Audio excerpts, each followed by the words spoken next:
Professor Hitchens, I've got to say, I found this quite a bizarre twist. It's very odd, isn't it? You don't think of the two words Canadian and spy going together very much, do you? It's the picture that comes into the mind of a Canadian spy is a very odd one. What kind of spy would this be? It's such a nice country. Why would they need to have spies? But anyway, long ago, I remember, you get a lot of very strange calls at newspaper offices, and I remember being called by somebody about a supposed murder of a man I'd never heard of in Brussels, something to do with an enormous mile-long gun that Saddam Hussein was supposed to be building. I thought, come on, what a lot of rubbish. I put the phone down on what turned out to be a true story.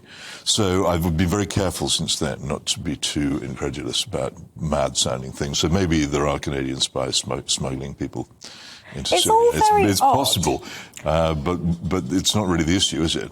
Well, Kerry, I mean, let's be absolutely frank. Just for the record, I do not believe that Shamima Begum should be allowed to return to this country under any circumstances. To me, it's very simple. You made your choice, you made your bed, now get on with it. And I wish, quite frankly, that all of the media would just ignore her and move on with life, which is slightly ironic, seeing as that I'm sitting in the media talking about it. But it makes me kind of feel that the next sob story we're going to hear in relation to this person is, oh, she was trafficked, it wasn't free choice, it wasn't free will, then the lawyers will do their lawyering and back she will come. Where do you stand on it?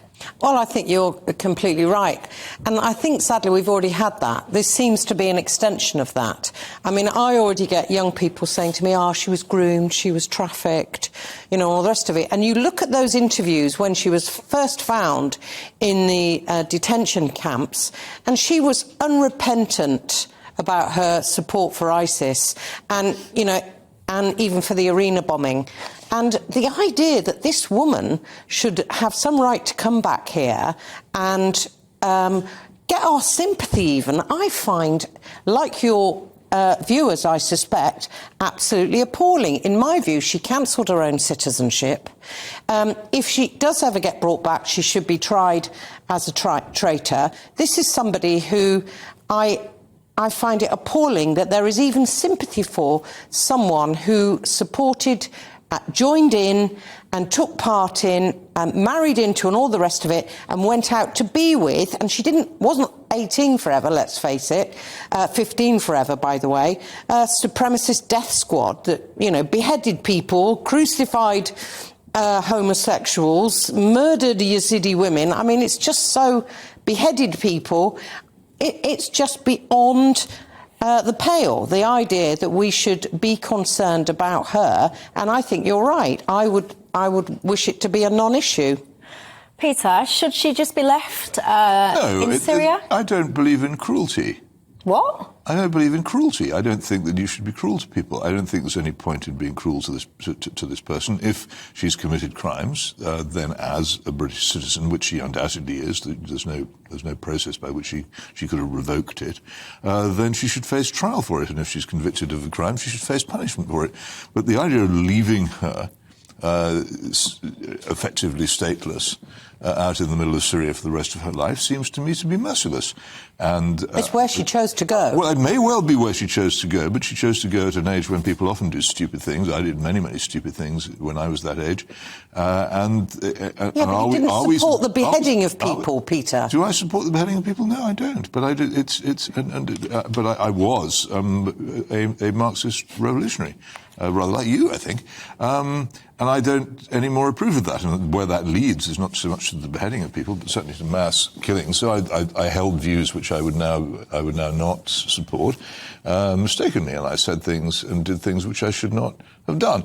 As all of us have done, I don't believe in this vengefulness towards people. As I say, if she's committed a crime, then she should be tried for it, and if convicted, she should be punished for it according to the law. But it's what it sounds like. For me, it isn't vengefulness. No, Peter, there are young people all over the UK in schools where this kind of thing comes up, and those three kids all came from a Bethnal Green school in East London, which is quite frightening that these things happen. Over 900 were recruited from Britain into ISIS. That's frightening. And if we are going to have a discussion about this in Britain, surely we should be winning young people to a more pro-human view and vilification of something like ISIS death squads. We don't get that. We don't get that. We get called Islamophobic if we even raise the issue. That's the context. It's not context-free. Neither is not wanting her to have any rights some sort of vengeful cruelty. Far from it. She's not living in horror, is she? You look at the interviews. How is she living? What circumstances? Well, you look at the interviews. What circumstances is she living in? Well, she's got journalists and legal representation, and she's living in a camp which isn't half as bad as some of the places I've seen in the developing world. How would you care to live in it for the rest of your life? No, absolutely not. Well, okay, but you would be happy for somebody else to. Peter Hitchens, I'm about to spontaneously combust. OK, go ahead. I can't believe my ears. You're saying we shouldn't be cruel, we shouldn't be merciful. What did you say? Mercy to what? beheaders. I didn't say anything about being merciful. If people commit crimes, I think they should be punished. But you're saying... I am a supporter of the death penalty. But you're saying about why would we be vengeful? Why would you want people to live in those conditions?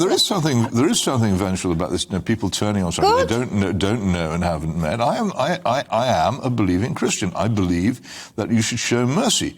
One of the most significant parts of the coronation service is where the monarch, as he or she is being crowned, is required to say that they will do justice with mercy. It doesn't seem to me to be merciful to abandon someone in a Syrian refugee camp for the rest of their life. No, it's not merciful, and I'm delighted by it, because if you... So you're not merciful, you don't believe in mercy?